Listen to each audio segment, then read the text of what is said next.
Cristiano Ronaldo's story does not begin with the noise of stadiums. It begins in a small house where the roof leaked when it rained. A boy who had no branded boots, sometimes not even enough food to fill his stomach. His mother once thought, maybe this child should not be born. At the age of 12, he sat alone on a plane, leaving behind his home, his mother, his childhood. People laughed, mocked his accent. At night, he cried. But on the pitch, he belonged to another world. This is not a success story. This is a story of obsession. Cristiano Ronaldo's story doesn't begin in stadiums packed with screaming fans. It begins on a tiny island in the Atlantic Ocean, Madeira, Portugal. Begins in a cramped house with a tin roof, paint peeling from the walls, and the salty ocean wind blowing through cracked windows. It begins with a young boy named Cristiano, who didn't have much to call his own, except for a wild, unstoppable dream. Long before the world chanted his name,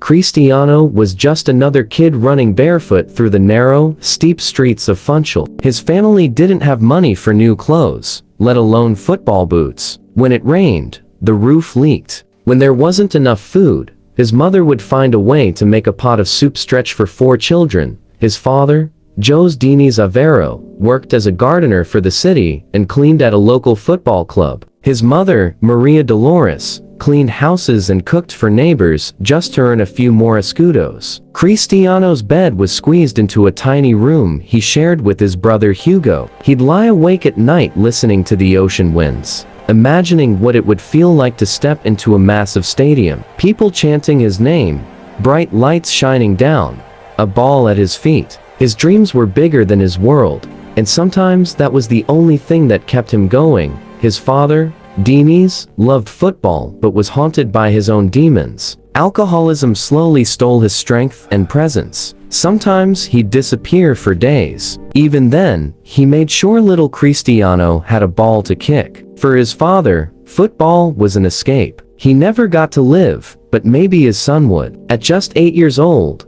Cristiano joined Andorinha, a small local team where his father volunteered. His first pitch wasn't grass. It was dusty dirt and uneven stones. If he fell, he got up. If his knee, he kept dribbling. Older boys knocked him down on purpose, but every knock only sharpened his hunger to get up and prove he was better. He was faster than any boy his age. He dribbled past bigger kids like they were invisible. His coaches saw raw speed and raw fire, the perfect combination if only someone could shape it. At home, money problems kept piling up. Sometimes he'd help his mom clean. Sometimes he'd carry tools for his father. But whenever he could, he was out on those streets, juggling the ball, kicking it against walls for hours, perfecting his touch. Football was all he knew.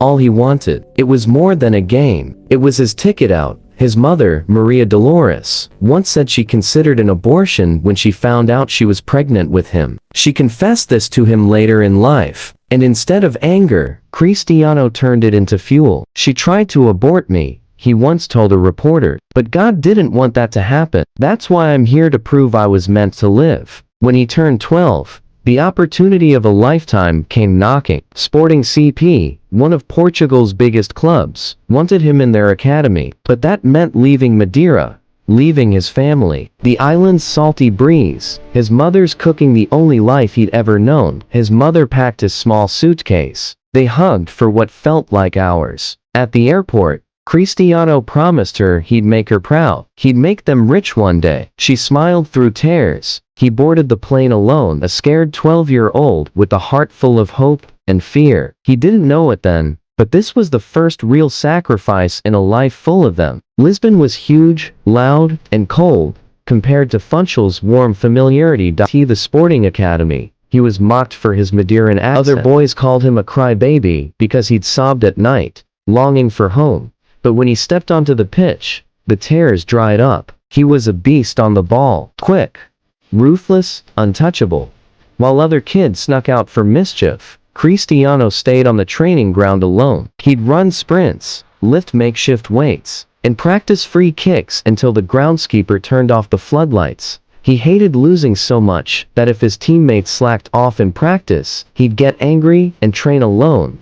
Coaches noticed. Some thought he was too cocky, but one by one, They realized this wasn't arrogance, it was obsession. E15. Cristiano's heart nearly ended everything. Doctors found he had a racing heartbeat, dangerous enough to stop him from playing forever. His mother wept when she heard the news, but Cristiano told her he'd be fine. He had to be fine. He underwent laser surgery to fix his heart. Just days later, he was back on the pitch, training as if nothing had happened. Giving up was never an option. By 16, Sporting's coaches knew they had something special. They put him in with older players, and he made them look foolish. Word spread fast. Then, in 2003, came the match that changed football history forever. Sporting CP played a friendly against Manchester United. The English Giants expected an easy game. Instead, they got a masterclass from a skinny teenager wearing green and white. Cristiano Ronaldo humiliated seasoned Premier League defenders, leaving them chasing shadows. When the final whistle blew, United players urged Sir Alex Ferguson to sign him immediately. For £12.24 million, a record fee for a teenager at the time, Manchester United brought the boy from Madeira to England. He didn't speak much English. He missed home. He missed his mother. But when he pulled on the iconic number 7 shirt, he knew he had to be worthy of it. At United, Cristiano dazzled crowds with flicks and tricks. But Sir Alex didn't want a showman. He wanted a champion. There's more to football than stepovers. End product wins games. Cristiano listened. He stayed behind after training. He took hundreds of free kicks. He built his body into a machine.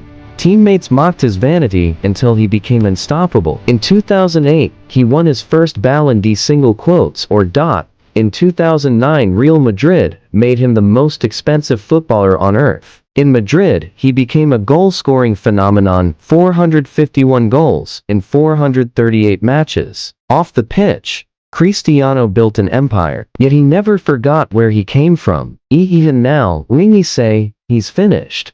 Yet, he keeps scoring. Because for Cristiano, there's always another record, another mountain. Cristiano Ronaldo isn't perfect. He's human. Sometimes the only thing separating the kid with nothing from the man with everything is the courage to believe it's possible. Cristiano Ronaldo's story is still being written, not in trophies, not in headlines, but in the silence no one sees. Because greatness is lonely. It wakes up before the world. It trains when the body begs to stop. It keeps going when everyone else is satisfied. People see the goals, the celebrations, the fame, but they don't see the discipline, the pain, the sacrifices repeated every single day. They don't see the boy who left home at 12, or the teenager who nearly lost football to a heart condition, or the man who turned doubt into fuel. And maybe that's the real lesson. Talent is common, dreams are common, but obsession, relentless, uncomfortable, unforgiving obsession, that is rare. Cristiano was never just chasing defenders. He was chasing a version of himself that didn't exist yet. Faster, stronger, better, every year, every season, every match. While others protected their legacy, he kept risking his. Because comfort is the enemy of greatness. Even now, when critics say he's too old, too slow, finished, he answers the only way he knows how, by working, by scoring, by refusing to fade quietly. And here's the part that matters most. This story isn't really about football. It's about what happens when a human being refuses to accept limits. When excuses are rejected, when effort becomes identity. Somewhere right now, there's a kid with a leaking roof, a broken dream, a voice telling them they're not enough. And maybe they need to hear this. Your circumstances are not your destiny. Your doubts are not your future. Because the distance between who you are and who you could become is built one decision, one sacrifice, one hard day at a time. Cristiano Ronaldo didn't just become a legend. He became proof. Proof that hunger can be stronger than fear. Proof that discipline can beat talent. Proof that belief can rewrite a life. So if you're still fighting, still dreaming, still doubting, good. You're exactly where every great story begins. Now, the only question is, what will your story say when the world is watching and when it isn't? Hope you enjoyed this video. If this story inspired you, share it with someone who is chasing a dream, someone who needs motivation, or someone who refuses to give up. Show it to your friends, your family, and especially to those who believe in hard work, discipline, and ambition. And definitely share this video with those who are Cristiano Ronaldo fans. Because legends inspire, but their mindset transforms lives. This channel is new. Your support truly means everything at this stage. If you enjoyed the video, a simple like, a share, or a comment can make a huge difference. Please tell me in the comments what type of videos you'd love to watch. Motivational stories, football legends, success journeys, or someone else you're a fan of. Your suggestions will help me and my team create content that you genuinely enjoy. This channel isn't just about videos. It's about building a community of dreamers, believers, and people who want to grow. Thank you for watching and being part of this beginning. I'll see you in the next video. Until then, stay motivated, stay focused, and take great care of yourself. Bye.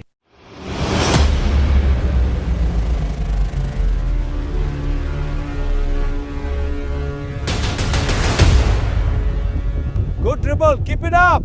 I got it! That's my boy.